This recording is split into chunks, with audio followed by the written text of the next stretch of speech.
Voltemos então, pessoal. Vou esperar a galera entrar, tá bom? A gente já começa. Continua, né? Na verdade. Deixa eu compartilhar aqui com vocês.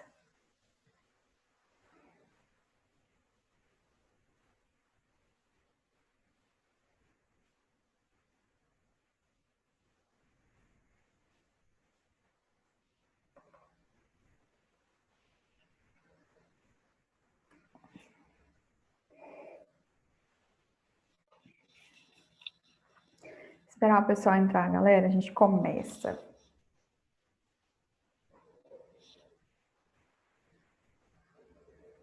Gente, morro de curiosidade de conhecer vocês pessoalmente, viu? Não conheço a carinha de ninguém, nunca dei aula assim sem conhecer a cara das pessoas. Vontade de conhecer vocês.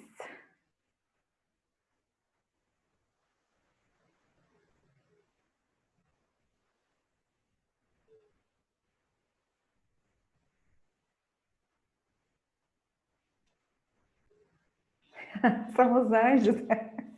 Nossa, gente, é sério. É uma experiência muito diferente. Assim, eu já dei aula gravada, sabe? Por exemplo, para site, essas coisas e tal, mas, gente, agora essa situação, porque, por exemplo, tinha lugares que eu já estava trabalhando, que eu já conheço os meninos pessoalmente, né, normalmente, e aí, beleza, eu interajo com eles, eu sei o nome deles que eu conheço pela voz, né? Agora, vocês, que a gente não se conhece, só se conhece assim, né? Ah, é diferente, é uma experiência nova, porque eu não conheço o rosto de vocês. É estranho porque se vocês me verem na rua, vocês sabem quem eu sou, eu não vou saber quem são vocês, então é meio estranho isso ainda. E eu fico até meio assim, gente, será que eu brinco? Será que eu falo alguma coisa? Porque também eu não conheço vocês, a gente não interagiu assim pessoalmente. E eu nunca pensei na minha vida que a gente iria passar por uma situação assim, né? Então é muito diferente mesmo. Muito, muito diferente. Eu espero que talvez a gente tenha oportunidade, né, de nos conhecer pessoalmente, né, galera? Para a gente interagir mais e saberem mais sobre mim, né? Quem sou eu, de onde ela apareceu, né? A pessoa brotou aí do nada e tá aqui falando. Que eu sou muito próxima dos alunos, né? Então, esse distanciamento aí me faz sofrer um pouquinho. Mas eu tô aqui, gente, eu quero que vocês saibam que por mais que a gente às vezes não tenha esse convívio presencial, né? Eu tô aqui para ajudar vocês e para o que vocês precisarem de verdade, tá? Se precisar de lista, qualquer coisa, eu tô aqui para vocês e por vocês. Então não fica acanhado aí também não fica com vergonha não. Pode pedir o que vocês quiserem, se não estiver entendendo também pode falar, não vou ficar grilada de jeito nenhum, tá bom? E aí, pessoas, podemos começar? Bora lá então, deu para descansar um pouco, levantar, esticar as costas, né? Que é o que mais dói agora. Eu só ficava em pé, agora eu só fico sentada. Então mudou demais, estou toda torta, parecendo um S. Bora lá então, deixa eu compartilhar aqui direitinho. Gente, o outro material vocês pegaram ou não? Pegaram? Aquele da aula passada? Eu mandei pro colégio. Vocês têm acesso a ele, os primeiros slides?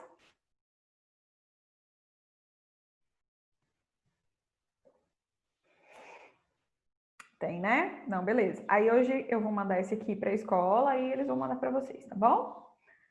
Bora lá então, pessoas maravilhosas, lindas. Tenho certeza que vocês são lindos. Vamos lá então.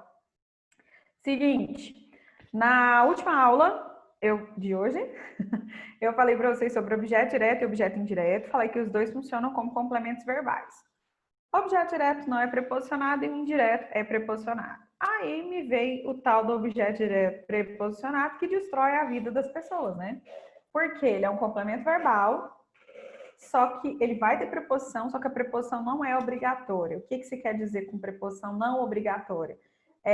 O verbo não exige o complemento com a preposição. Ele até exige o complemento, só que sem preposição, ok? E aí eu coloquei os casos de objeto direto preposicionado. Falei o primeiro, do pronome relativo quem.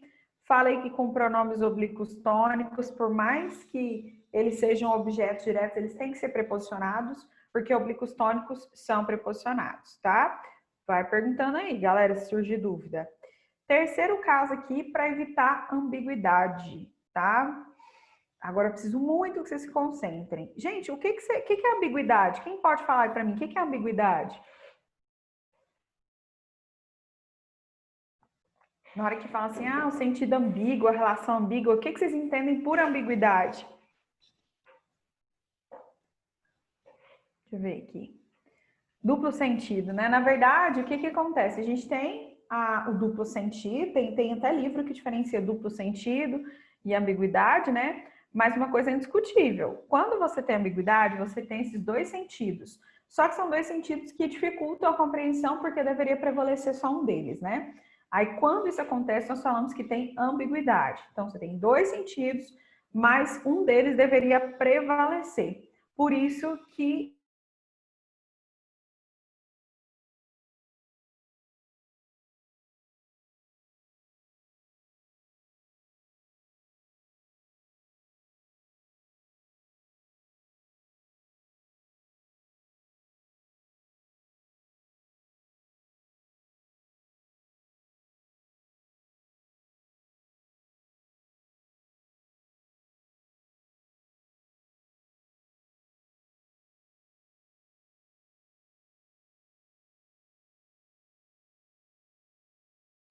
oi, gente, vocês estão me ouvindo?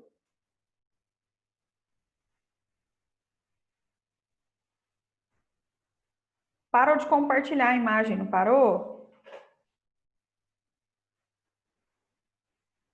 Desculpa, eu acho que a internet caiu, gente, porque ela desconectou e voltou e abriu de novo. Perdão, vou voltar lá de onde a gente parou. Internet é isso mesmo, não tem jeito não, né? Bora voltar então. Ó, para evitar ambiguidade, o que acontece? Como eu disse para vocês, a ordem indireta das orações pode gerar ambiguidade. Ou seja, se você mudar a posição de algum termo na oração, pode gerar essa ambiguidade, tá? E para isso, a gente tem o objeto direto preposicionado, para tirar essa ambiguidade. Então, vamos lá. Matou o tigre ao leão. O que acontece? Essa oração na ordem direta seria: o tigre matou o leão. Quem matou o leão? O tigre. O tigre era o sujeito. Matou é um verbo transitivo direto. E o leão é objeto direto, certo? Sujeito, o verbo que exige complemento, e o complemento sem a preposição. Só que sempre tem um poema, um autor, que por algum motivo, para criar um efeito de sentido, ele quer inverter os termos da oração, certo? E quando ele inverte, nesse caso, eles pegaram o verbo matou e colocou antes do sujeito. Se eu escrevesse simplesmente matou o tigre o leão, o que ia acontecer? Ia gerar ambiguidade, porque aí eu não saberia quem matou quem. Eu não saberia se foi o tigre que matou o leão ou o leão que matou o tigre, ia virar aquela confusão. Então, para não gerar ambiguidade, o que foi feito? Não pode nunca ser precedido por preposição. Se eu coloco a preposição aqui antes do leão, eu deixo claro, ou seja, eu deixo evidente que quem é o objeto é o leão e o tigre é o sujeito. Então, para evitar ambiguidade, nessa situação de não evitar ambiguidade, aconteceria em qual situação? Aconteceria nessa situação, em que você tem um verbo transitivo direto, o sujeito, e a gente muda o sujeito e o verbo de lugar e acaba podendo, nessa situação, criando a possibilidade de gerar uma ambiguidade. Então, a gente coloca o objeto direto preposicionado.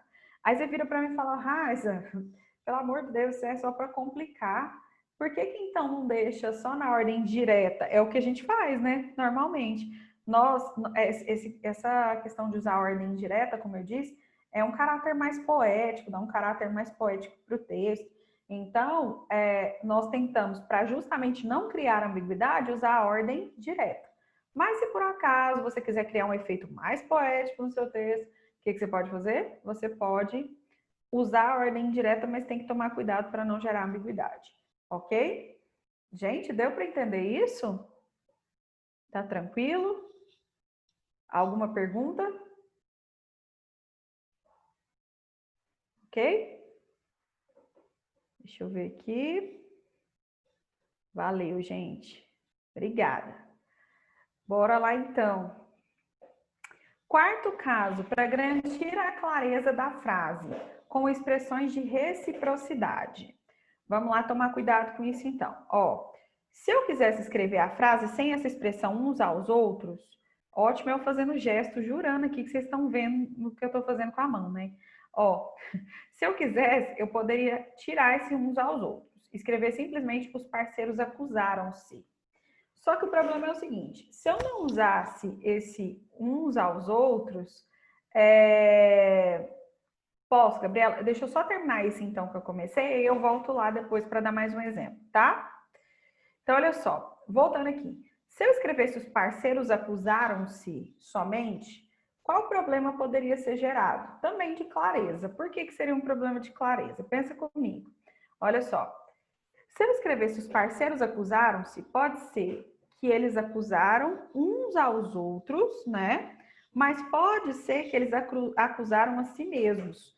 E aqui a gente tem uma confusão. Não saberia se a ideia seria de reciprocidade, ou seja, de um ao outro, ou nós não saberíamos se a ideia seria de reflexividade, que é cada um acusando a si mesmo. Então, para não gerar esse problema, nenhuma confusão, para a frase ficar clara, aí coloca-se a expressão uns aos outros. Por que é um objeto direto preposicionado? Porque é o seguinte, os parceiros acusaram. Quem acusa não acusa a alguém, acusa alguém. Então, é um objeto direto, só que ele é preposicionado, com a ideia de reforçar o sentido de reciprocidade. Se você tirasse esse uns aos outros, poderia passar a ideia de reciprocidade, que os parceiros acusaram-se entre si, mas poderia também ter a ideia de que os parceiros acusaram a si mesmos. Gente, deu para entender essa relação? Então, toda vez que você quiser ressaltar a ideia de reciprocidade, isso aqui a gente faz naturalmente, sem perceber, vocês fazem isso. Toda vez que você quiser reforçar a ideia de reciprocidade, usa essa expressão uns aos outros, que vai ser um objeto direto também, só que preposicionado. E a intenção é não gerar problema de ambiguidade ou dificuldade de leitura aí do sentido. Ok? Quanto a esse caso 4, tá tudo bem? Tem alguma pergunta, observação?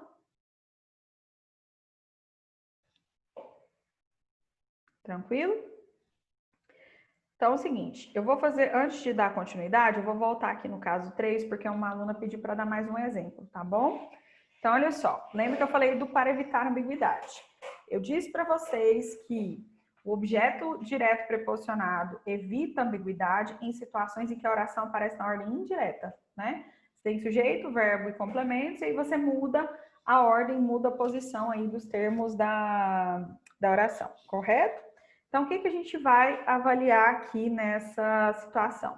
Vou dar um outro exemplo que a gente tem ordem indireta. Suponha que eu tenha assim, deixa eu pensar, uma situação. Ó, eu pego e faço assim. Encontrou a menina ao objeto. Encontrou a menina ao objeto. A menina vai ser o sujeito, só que foi deslocado. Encontrou é um verbo transitivo direto. Quem encontra, encontra algo. Só que eu não coloquei o objeto, eu coloquei ao objeto, que no caso seria o objeto direto preposicionado. Por que eu não escreveria encontrou a menina o objeto? Porque se eu escrever encontrou a menina o objeto, gera ambiguidade. Como assim gera ambiguidade? Se eu escrever só assim, eu não sei se quem encontrou foi o objeto ou se foi a menina. A gente consegue deduzir, pessoal, porque quem encontra coisas são as pessoas, né? Não são necessariamente os objetos. Mas gera ambiguidade quanto à estrutura. Nesse exemplo da menina, fica mais fácil de você tirar a ambiguidade, porque eu disse pela lógica. Agora, nesse caso do matou o tigre ao leão, se eu escrevesse somente matou o tigre o leão, tirar a preposição, eu não saberia quem é o sujeito, quem matou quem. Se foi o leão que matou o tigre ou o tigre que matou o leão, porque pode acontecer as duas coisas. ok? Então, isso acontece quando você muda a posição dos termos da oração e aí não fica claro quem é o sujeito e quem é o objeto. Aí, o que você faz? Você coloca a preposição no objeto para deixar claro que ele é o objeto, ok? Deixa eu ver aqui quem me perguntou. Foi a Gabriela. Gabriela, melhorou? Então, vocês estão vendo que para ter objeto direto preposicionado, na boa, gente, eu explico isso porque eu estava até comentando com um aluno meu essa semana. Eu não sei o que vocês vão encontrar em prova, né? De caiu o objeto pleonástico na prova da Unesp. Então, como eu não sei, eu tenho que explicar todos os detalhes. Eu falei isso para vocês também quando eu expliquei sujeito oracional, de infinitivo, né? Que eu falei para vocês que não sei se vai cair, mas é uma particularidade mesmo, é um uso especial. Então, se caísse, por exemplo, isso numa prova de vestibular, provavelmente eles tirariam trechos com situações como essa em obra literária, né? Algum tipo de narrativa, alguma coisa assim. Poema, né? Bora lá então. Eu expliquei o caso 3, o 4, né, da reciprocidade, e o 5. Nossa, gente, esse aqui dá um efeito de sentido muito real, muito claro. Olha só, a gente usa o objeto direto preposicionado também para passar um sentido partitivo, ou seja, ideia de parte, né? Eu já até descrevi aqui na frente. O que seria sentido partitivo? É sentido de parte. Olha só os exemplos. Eu usei os verbos comer e beber, que eu acho que eles ficam bem claros. Comeu. Gente, quem come, come algo. O verbo é transitivo direto. E aí o bolo seria objeto direto. E é o jeito que todo mundo fala. Comeu o bolo.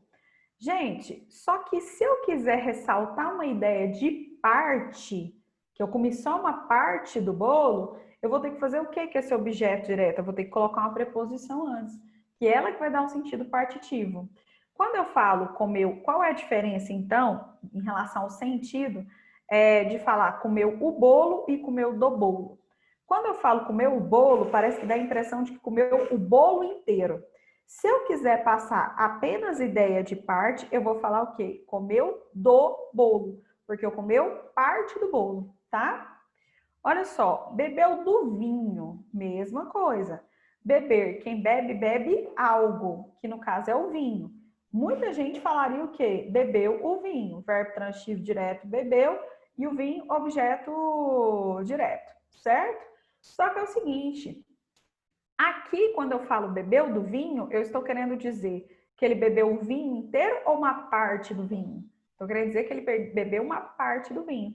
Então, eu tenho um objeto direto preposicionado. Vocês estão vendo que nesse caso especificamente, a gente tem um objeto direto preposicionado só para dar ideia de parte mesmo? Então, esse é um caso de objeto direto preposicionado que dá apenas um sentido específico. Tanto que se você escrever comeu do bolo, comeu o bolo ficaria certo, ou bebeu do vinho, bebeu o vinho, os dois ficariam certos. Então, vai depender da sua intenção na hora de passar o sentido, tá bom? Sexto caso, para valorizar no plano semântico, mais uma vez. Ó, eu vou falar isso só umas 1000 vezes, mas fala aí para mim. Quando eu falar plano semântico, é no plano do que mesmo? Mesmo vocês me conhecendo semana passada, já falei algumas vezes. Plano semântico. Falou em semântica, eu estou falando do quê? Importantíssimo para qualquer prova de português.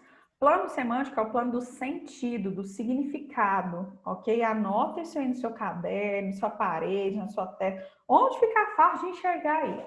Para valorizar no plano semântico o objeto verbal, ok? Então, qual é a intenção, nesse caso, do objeto direto preposicionado? É você, quanto ao sentido, falando em plano semântico, é quanto ao sentido, valorizar o objeto, tá?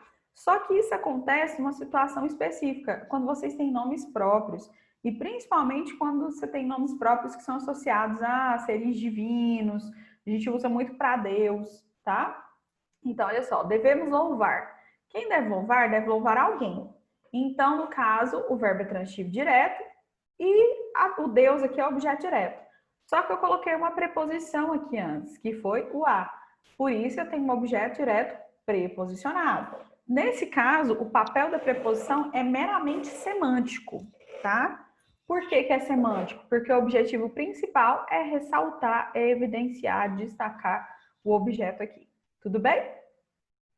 Então, é uma situação específica. A gente usa basicamente, né? Eu tô falando quando a gente usa considerando cultura, sociedade, nossa linguagem, nós usamos basicamente com Deus e Jesus, tá? Sétimo caso, antes de pronomes indefinidos, você pode usar o objeto direto preposicionado, tá? E a intenção também é ressaltar a ideia do pronome. Olha só, desculpa. Perdão, nossa, gente, esse tempo seco me arrebenta. Ó, ouviu. Quem ouve, ouve algo, certo? Que no caso seria o quê? Todos. Você poderia escrever ouviu todos atentamente, certo? Porque o todos está complementando o verbo ouviu, que é um verbo transitivo direto. Só que o a, que é a preposição aqui, é usada para evidenciar o sentido do pronome indefinido. Ouviu a todos. Porque quando você coloca ouviu a todos, parece que o todos não é o mundo inteiro. Não sei se vocês conseguem perceber essa relação de sentido. Eu falo ouviu a todos atentamente. Parece que não é o mundo inteiro. Esse todos parece que é um determinado grupo. Então, querendo ou não, semanticamente, ou seja, em relação ao sentido, isso aí também influencia. Tudo bem? E aí, para vocês não terem dúvidas, eu coloquei aqui uma tabela de pronomes indefinidos, né? Porque às vezes vocês não se lembram quais são os pronomes indefinidos. Aqui tem a maioria deles, tá? Tem alguns que são variáveis, que aí tem o masculino, feminino, singular e plural, né? Como algum, nenhum, todo, muito, pouco, certo, vários, tanto, outro, quanto. O qualquer, ele só tem singular e plural. E a gente tem alguns que são invariáveis. O alguém, ninguém, outrem, tudo, nada, cada. A gente usa muito com todos, e por isso que eu coloquei esse exemplo de objeto direto preposicionado. É a situação que a gente mais usa, tá bom? E o último caso de objeto direto preposicionado é com os verbos, né? O exemplo do caso com os verbos sacar e puxar. Vamos lá. Se a gente for analisar, os verbos sacar e puxar são verbos transitivos diretos. Quem saca, saca algo. Quem puxa, puxa algo. Que às vezes, inclusive, a gente usa como sinônimos, né? Esses dois verbos.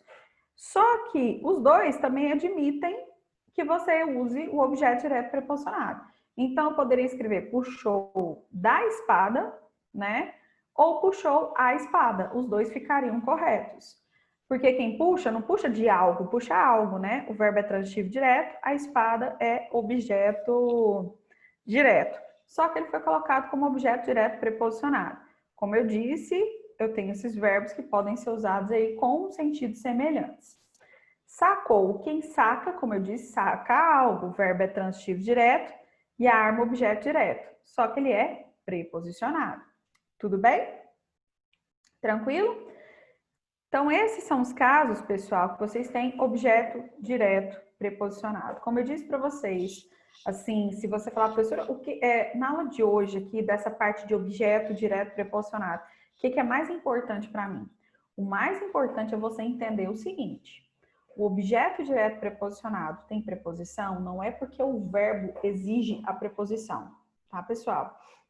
Ele tem preposição porque eu quis destacar o sentido do objeto, ou então porque eu tenho um pronome oblíquo tônico.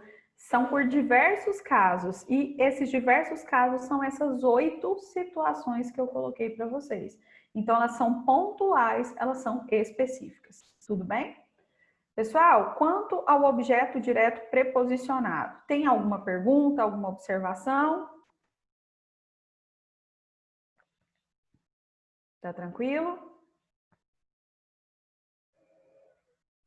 Posso passar então? Beleza, então. Olha só, agora nós vamos para o que eu havia comentado. Lembra que um aluno perguntou do meu exemplo do Lê, foi o Felipe, né? O Felipe perguntou sobre o exemplo do Lê, se era um objeto pleonástico, né, que tinha lá naquela situação. E aí eu acho que muitos de vocês falam, gente, do que ela está falando, do que ele está falando? Seguinte, gente, na hora que falei objeto pleonástico, acho que todo mundo lembra da palavra pleonasmo, né? E aí a gente vai, para explicar o objeto pleonástico, a gente precisa lembrar do que é o pleonasmo. Então, eu vou ler os conceitos com vocês e à medida que eu for lendo os conceitos, eu vou explicando, tá? que é o objeto pleonástico? Dá uma olhada. É aquele que estará expresso na frase duas vezes, sob a forma de um pronome pessoal oblíquo átono. Então, traduzindo, existe a figura de linguagem chamada pleonasmo, que significa que ela consiste na repetição de ideias. Então, quando eu tenho um objeto pleonástico, eu vou ter repetição. Só que a diferença é que aqui eu vou ter repetição do objeto. Só que não é que eu vou usar a mesma palavra repetida. Eu vou ter duas expressões que vão fazer referência ao objeto. Por isso que ele é chamado de objeto pleonástico. Sendo que uma dessas expressões que fazem referência ao objeto vai ser um pronome oblíquo átono, ok? E aí eu coloquei o conceito de pleonasmo, ótimo, que você já revisa. Pleonasmo é uma figura de sintaxe, né, ou construção, que significa superabundância, né? É um termo que é originado do grego e significa superabundância. É uma figura de linguagem que consiste na repetição de palavras, expressões com o objetivo de enfatizar uma ideia. Eu vou além. Eu acho que o melhor jeito de você pensar e lembrar o que é um pleonasmo é pensar que ele é uma repetição de ideias, tá? E o objeto pleonástico é você ter duas palavras que se remetem ao mesmo objeto, tá? E a parte boa é o seguinte, por mais que a galera fale, isso é difícil, não é difícil, vocês vão ver que não é. E tem uma parte que é massa, assim, fácil de sacar, é porque quando você tem um objeto pleonástico, o objeto pleonástico é um pronome pessoal, do caso oblíquo, átono, e o objeto direto ou indireto, né? Porque pode acontecer nos dois, tanto no direto quanto no indireto. O objeto mesmo, de fato, ele vai vir deslocado na oração, ele vai vir lá no início da oração, tá? Então, olha só, o dinheiro guardou no bolso. Vamos lá. Quem guarda, guarda algo, que no caso seria o quê? O dinheiro. Então, guardou é um verbo transitivo direto e o dinheiro é objeto direto. Só que aí, se você for analisar, eu tenho outra palavra aqui que faz referência a dinheiro. Qual é a outra palavra que faz referência ao dinheiro? O. E o é um pronome pessoal do caso oblíquo átono, certo? Então, o que vai acontecer nessa situação? Vocês vão ter o que nós chamamos de objeto pleonástico, tá? Por quê? Porque eu tenho duas palavras que fazem referência ao mesmo objeto. No caso, o dinheiro, que é o próprio objeto direto, e o, que vai ser o objeto indireto preposicional, objeto direto pleonástico, ok? Porque ele faz referência ao dinheiro. É como se eu escrevesse assim, o dinheiro guardou o dinheiro no bolso. Porque o ele faz referência aqui ao dinheiro, tá? E aí tá vendo que como eu desloquei, eu tenho que isolar esse objeto direto por vírgula. Segundo exemplo aqui com objeto indireto. Olha só. Você tem o seguinte. Ao professor, entreguei-lhe o livro. Vamos lá. Entreguei. Quem entrega, entrega algo, que é o livro, que é o objeto direto. Só que quem entrega, entrega algo a alguém, certo? Que é ao professor. Então, entreguei é um verbo transitivo direto e indireto. O livro vai ser objeto direto. Ao professor vai ser objeto indireto, certo? E o lhe faz referência também ao professor. Lembra que na aula passada de hoje, né, eu falei para vocês que o lhe é equivalente às expressões a ele, a ela ou dele e dela? Então, nesse caso, o lhe é equivalente à expressão a ele. Ao professor, entreguei a ele o livro. Então, o lhe é o objeto indireto pleonástico. Tá vendo que é a mesma coisa, o objeto indireto, de fato, foi deslocado lá para o início da oração, foi isolado por vírgula, e aí a gente teve a repetição do objeto com o pronome oblíquo átono, tá? Pronomes oblíquos átonos, professora, me ajuda a lembrar aí quais são os que a gente tem. Gente, nós temos os pronomes me, lhe, te, se, nos, vos, são todos pronomes oblíquos átonos. Tudo bem? Tranquilo?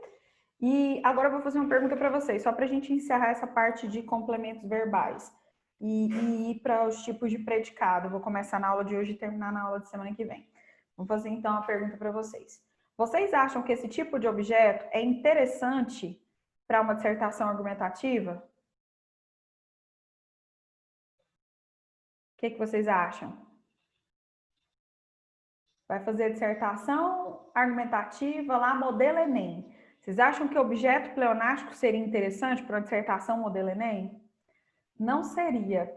Porque se você for parar para pensar, não parece uma repetição, no caso você perderia nota em coesão textual? Então, galera, esse recurso existe, ele é um recurso expressivo. Quando o autor do texto usa isso, ele usa para enfatizar alguma coisa, mas coloca na cabeça de vocês, não é recurso para dissertação argumentativa. Isso existe, mas não é um recurso massa para dissertação argumentativa, tá bom?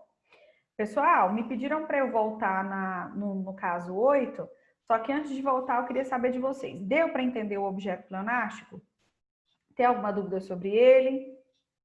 É a repetição do objeto, com palavras diferentes, mas é a repetição do objeto. Alguma dúvida? Não? Então é o seguinte, antes da gente dar continuidade, um aluno pediu para eu explicar o caso 8 lá de objeto direto preposicionado. É isso, Emerson? É o caso 8, né? Anterior? Esse aqui? Beleza. Vamos lá então. Vou falar de novo, e se você não entender, você me fala que eu vou te perguntar as particularidades. Então vamos lá. Olha só. O que eu falei no caso 8? Os verbos sacar e puxar, eles são verbos transitivos diretos. Quem saca, saca algo, quem puxa, puxa algo.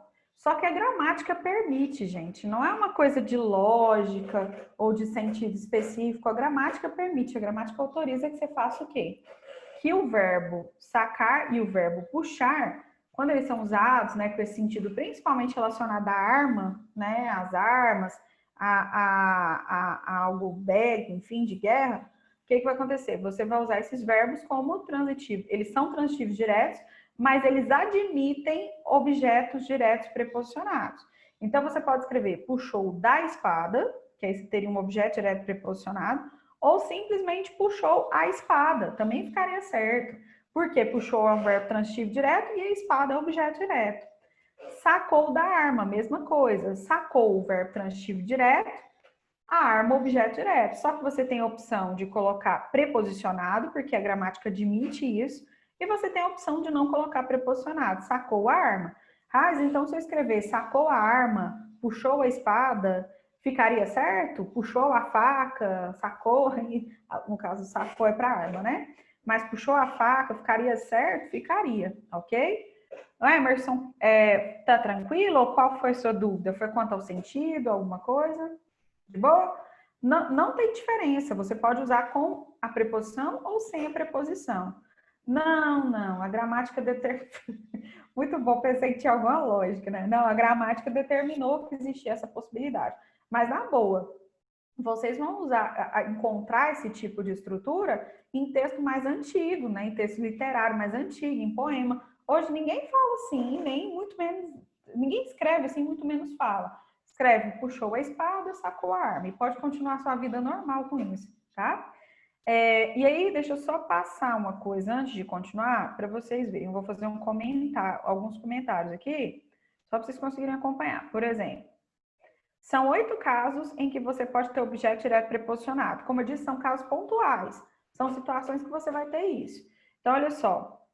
Esse caso aqui, por exemplo, não necessariamente é obrigatório, mas a gente usa.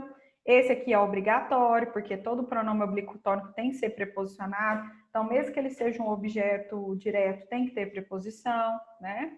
Aqui nesse caso, como é para gerar ambiguidade, para tirar a ambiguidade, vai depender da forma como você usa. Esse aqui, para indicar reciprocidade, também vai depender da sua intenção, da forma como você usa. Esse do sentido partitivo também depende da sua intenção, né? Esse dos nomes próprios a gente usa com muita frequência. Acho que é muito difícil alguém escrever devemos louvar Deus sem a preposição. Esse aqui também é intencional, mas a maioria das pessoas usam. E esse aqui ninguém usa mais. Tudo bem? Gente, quanto ao objeto direto, objeto indireto, todos os comentários que eu fiz, tá ok? Tem alguma pergunta? Porque a gente vai encerrar agora essa parte de objeto, tá de boa? Fechamos? Tranquilo, né? Deixa eu ver aqui. Beleza, então. Agora é o seguinte, pessoal. eu sei que eu tenho 4 minutos, mas eu já vou mostrar isso para vocês. Vamos começar a comentar uma coisa aí, você já sabe que esse é o assunto da próxima aula. Vamos pensar o seguinte. Nós estudamos os tipos de sujeito, beleza? Simples, composto, oculto, indeterminado, inexistente. Nós vimos que para descobrir o sujeito, você pergunta para o verbo, né? Quem? Que aí você vai descobrir o sujeito. E como é que faz para descobrir o predicado? O que é o predicado? O predicado é o verbo e tudo que sobra junto com o verbo. Então, descobriu quem é o sujeito, você perguntou para o verbo. Tudo aquilo que sobrou junto com o verbo vai fazer parte do predicado, ok? Agora, nós temos que, já que a gente aprendeu a classificar o sujeito, nós temos que aprender a classificar o predicado. Nós temos 3 tipos de predicado. Predicado verbal, ó, nessa imagem que eu coloquei aqui, vocês vão ver os nomes. Predicado verbal, predicado nominal e predicado verbo nominal, tudo bem?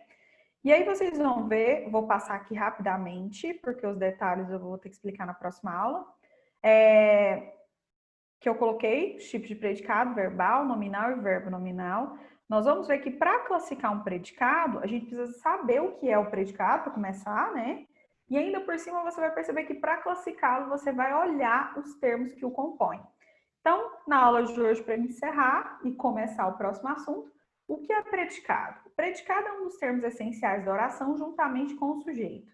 Define-se o predicado como tudo aquilo que se diz ou que se declara sobre o sujeito, ou tudo aquilo que se informa sobre o sujeito. É obrigatória a presença de um verbo ou de uma locução verbal na estrutura do predicado. Sem verbo, não existe oração. Sem oração, não existe predicado. Tudo bem? Então, olha só. O escritor lançará o livro esta semana. Para descobrir o sujeito, pergunta para o verbo. Quem lançará o livro essa semana?